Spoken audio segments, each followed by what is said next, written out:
رأت الأطيار تشدو في ليالي المولد وبريد. بسم الله الرحمن الرحيم. الحمد لله رب العالمين والصلاة والسلام على رسول الأمين وعلى آله وصحبه أجمعين. أشهد أن لا إله إلا الله وحده لا شريك له، وأشهد أن سيدنا ومولانا محمدا عبده ورسوله. اللهم صل على سيدنا محمد الفاتح لما أغلق الخاتم لما سبق ناصر الحق بالحق الهادي إلى صراطك المستقيم وعلى آله حق قدره ومقداره العظيم.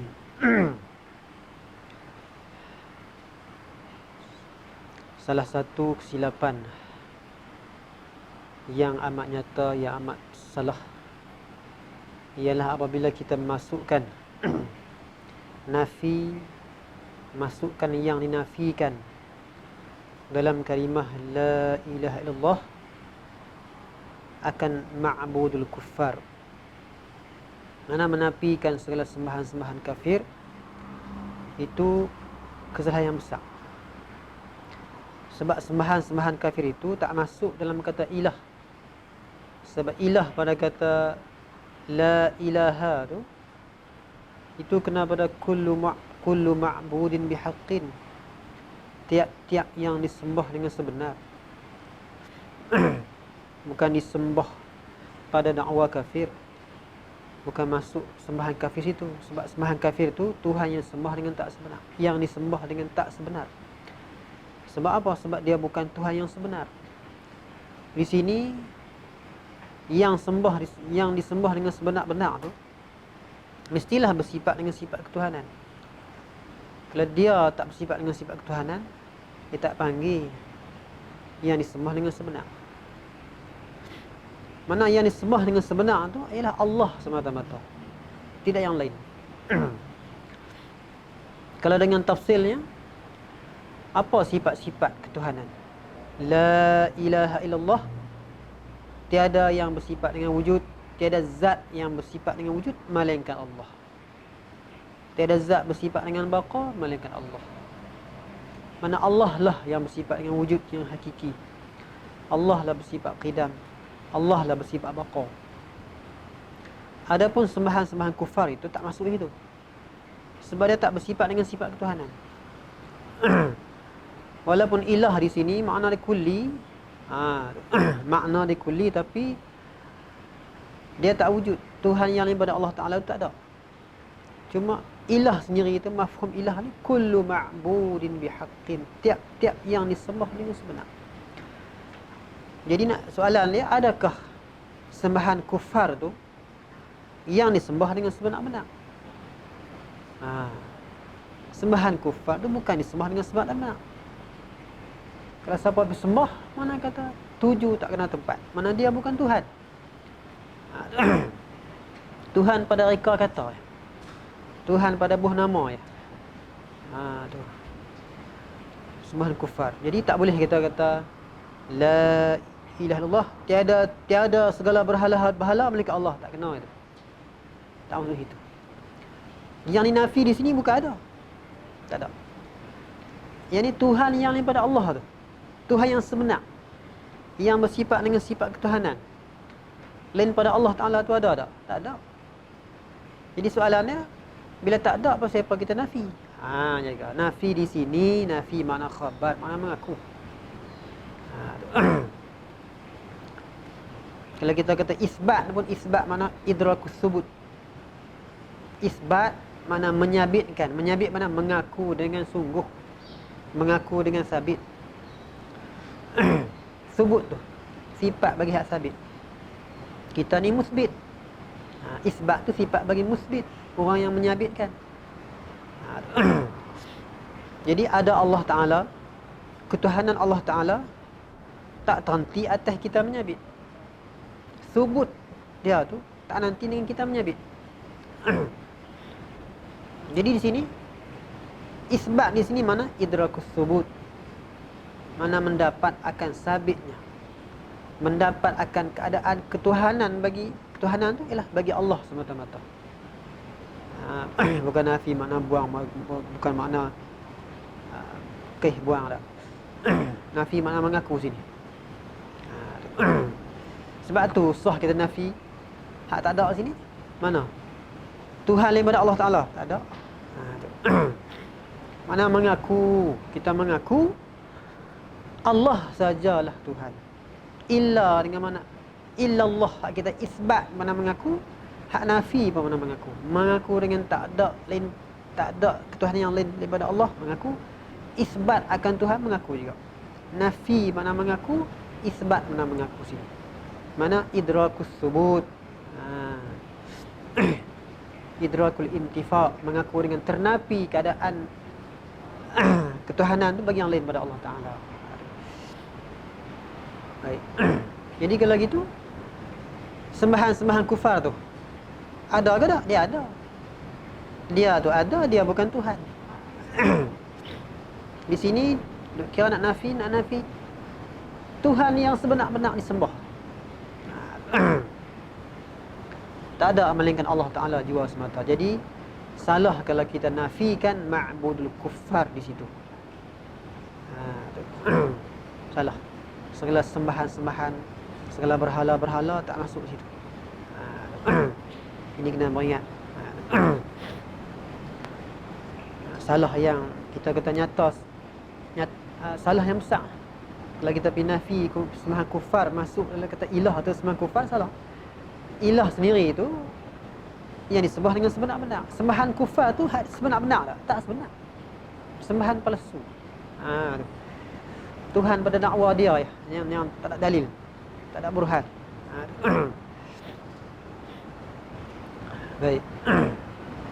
Kemudian bila kita kata segala aqaid yang kita mengaji, jadi pada wujud sampai kaunuhu mutakaliman ialah masuk dalam kata la ilaha illallah. Orang bertikai, dia kata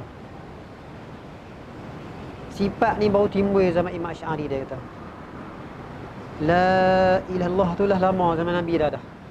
Dia kata mana boleh. Hak zaman Imam Asy'ari nak masuk dalam la ilaha illallah tak boleh dah.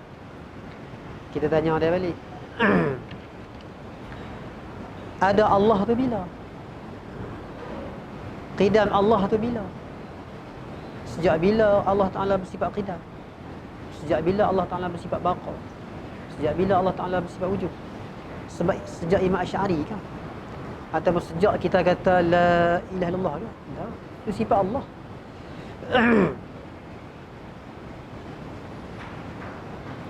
Bila kita kata la ilaha illallah, apa makna ketuhanan?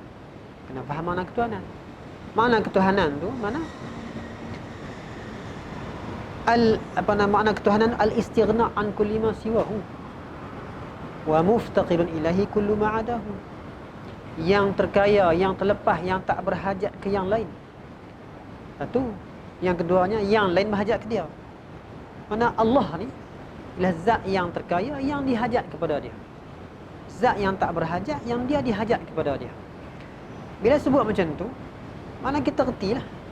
Kata terkandung dengan cara ijmalinya segala makna aqaid itu. Sebab nak jadi Tuhan ni mesti bersifat wujud. Nak bersifat dengan terkaya, yang nama Tuhan yang terkaya, yang tak berhajat tu, kalau dia tak bersifat wujud, dia berhajat. Coba kita bukan wujud hakiki, wujud kita wujud kena jadi. Bila wujud kita wujud kena jadi, mana kita berhajat kepada mengada, mana kita tak bersifat dengan terkaya. Kita tak bersifat dengan qidam sebab kita baharu. Mana benda kita ni mana baharu, benda yang dibaharukan. Kita nama hadis, mana kita berhajat kepada mujid yang mengada, mana kita berhajat kita bukan Tuhan. Jadi Allah yang kata dia tu Tuhan, sebab dia tak berhajat. Salah satu sifat-sifat ketuhanan yang dengan dia lah Tuhan tak berhajat itu wujud dan qidam, baqa dan lainnya lah. Bila Tuhan bersifat wujud, dia terkaya. Bila dia bersifat qidam, dia terkaya. Bila bersifat baqa, dia terkaya. Jadi cara ijmalnya kita mengaku Allah lah Tuhan. Kalau kita tafsir, Allah lah bersifat wujud. Sebab dia Allah lah bersifat qidam, Allah lah bersifat baqa. Kalau tak ada sifat wujud qidam baqa, dia tak terkaya. Mana dia berhajat sama kita, berhajat kepada yang mengada, berhajat kepada yang mengekalkan ada kita, berhajat kepada yang meniadakan kita. Tu ulama susun kata terkandung secara tafsilnya segala sifat-sifat ketuhanan yang kita mengaji dengan tafsir tu dalam kalimah la ilaha illallah. Hatu pun kalau kita tak faham nampak pelik sikit lah. Lebih lagi kita orang yang mengaku dia alim, tiba-tiba tak boleh nak faham tempat tu. Tak boleh nak reti kata segala aqaid kita mengaji itu masuk dalam kalimah la ilaha illallah. Susah sikit lah kalau orang alim kata dia tak faham. Kalau orang jahil tak faham tak apa lah, belok pun. Padan lah. Ni dak orang alim kata, macam mana la ilaha illallah ni mai zaman Nabi, wujud qidam baqa mai zaman Asy'ari. Macam mana wujud qidam baqa mai zaman Asy'ari? Zaman Asy'ari tu memang tadwin. Wujud tu sifat Tuhan. Qidam tu sifat Tuhan. Jadi bila kata Allah lah Tuhan, Allah lah bersifat wujud, Allah lah bersifat qidam, Allah lah bersifat baqa. Kalau dia tak ada wujud qidam baqa, dia bukan Tuhan. Hak ni hak ma'bud bihaqqin Allah. Allah lah jua yang disembah dengan sebenar-benar. Allah lah Tuhan. Itu makna ringkas pada makna la ilaha illallah tu, ambil kesimpulannya Allah sajalah Tuhan, Allah jualah Tuhan. Kalau kita tak boleh, kita nak masuk, nak pergi nafi duk tempat yang kita nak nafi tu, bukan masuk ma'bud kufar, bukan. Tak sah dia kata tiada segala tokong, bukan tiada segala tokong melainkan Allah, tak kena. Sini nafi mana mengaku. Meniada benda tak ada sini. Tuhan lain pada Allah tu ada tak? Tak ada. Dah tak ada, meniada apa? Meniada, menafi mana mengaku. Mengaku dengan Allah sajalah Tuhan. Isbat mana mengaku sini, nafi mana mengaku sini. Mana mengaku, mana beri hakikat, mana mengkhabarkan. Nak cerita. Bahkan segala aqid kita ni semua nak mengaku belaka. Semua idrakus subut. Mengaku adanya syurga, mengaku ada neraka, mengaku ada mati, mengaku belaka, mengakunya ada malaikat, mengaku belaka. Sebab hidup kita ni dia akan berjalan. Kenapa? Daripada awal dunia sampai habis dunia, sampai kiamat, sampai berlaku apa saja, semua benda tu akan berlaku atas ketetapan Tuhan. Kerja kita apa? Kerja kita mengaku saja. Mengaku akan ada segala perkara tu. Kalau kita tak mengaku pun tetap benda tu akan berlaku. Mati kita tak mengaku, berlaku. Bangkit lepas mati tak mengaku, berlaku. Iman tu tak mengaku. Ada dibagi idrakus subut. Isbat mana idrakus subut. Menyabit bukan mana bila kita sabit benda berlaku. Jadi, tak sabit tak jadi. Tak. Sabit tak sabit benda tak jadi. Kalau gitu, menyabit ni mana? Mengaku dengan subut saja. Mengaku dengan sungguh. Akan terjadi. Akan benda tu ada. Benda tak ada, kita mengaku tak ada. Benda ada, mengaku ada. Iman tu tak mengaku tu. Hada wabillahi taufiq. Wassalamualaikum warahmatullahi taala wabarakatuh. رأت الأكيار تشدو بليالي المولد وبريد